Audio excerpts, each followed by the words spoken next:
Alright guys, so today I'm going to do something a little different. I've never done omnibus reviews or well, I've done comic reviews, but I've never done it like this.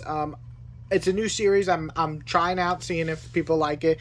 I'm gonna take basically omnibuses or bigger versions, or maybe even just regular comics, and kind of just show you the inside of them and kind of what they look like, the artwork, and give you a little bit of what the series is about. These things cost a lot of money, and people want to know, are they worth it? So I'm gonna give a rating. I'm gonna go in depth of what it is that we're looking at, and then just flipping through it so you can see it. I'm going to use my much better mic so you can hear me better, but I hope that you guys enjoy this. If you have any criticisms, or if you think I can improve in some way, please let me know.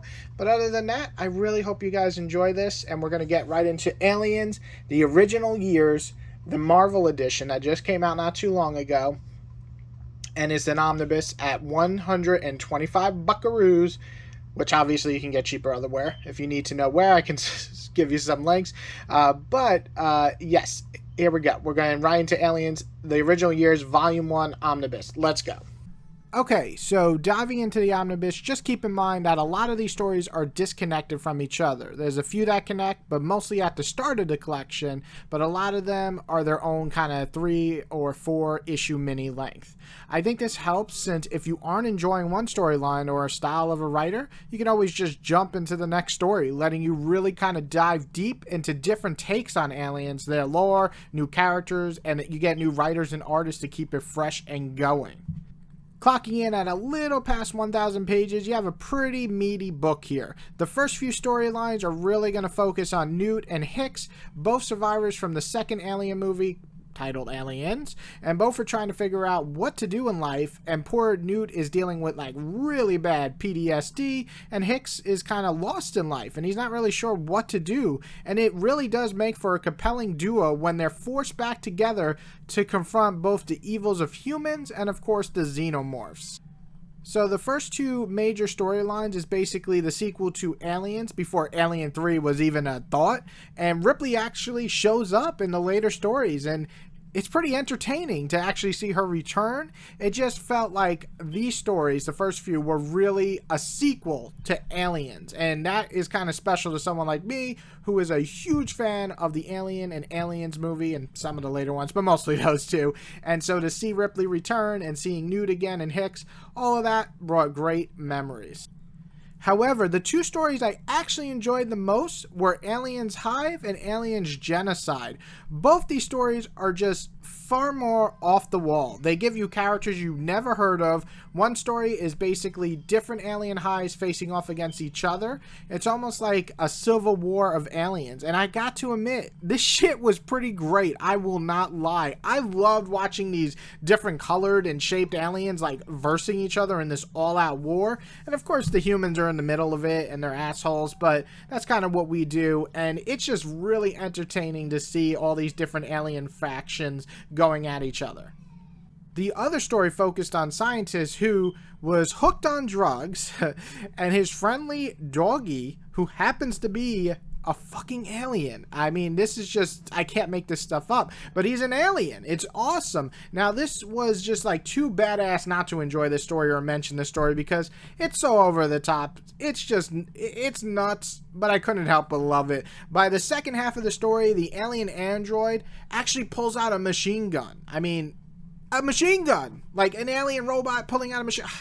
I love this story. This was definitely one of the most fun stories I've ever read in the Alien universe. I also thought the black and white stories of Newt's background worked really well, especially since it was a nice recap of the aliens. In case you haven't seen the movie in years, this will kind of get you caught up in it, and you'll remember scenes from the movie actually played out and drawn. So that's really cool. I really enjoyed that. And really, there's a lot of other stories here, and they kind of range from pretty good to okay.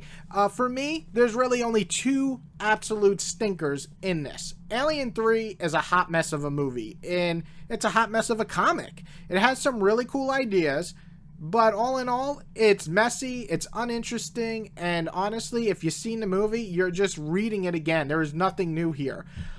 The worst story, though, guys, is these alien toy storylines, which are all really short, which is thank God. But it's to sell toys for Aliens, so none of the storylines make sense. They're all really dumb, and it just, to have it at the very end to kind of close out the book, I got to admit, it kind of altered my reading experience as like, what the shit is this that we're going to close out on this? I mean, look at these designs. They range from really stupid to just horrible. I really hate these short stories, and there were too many of them.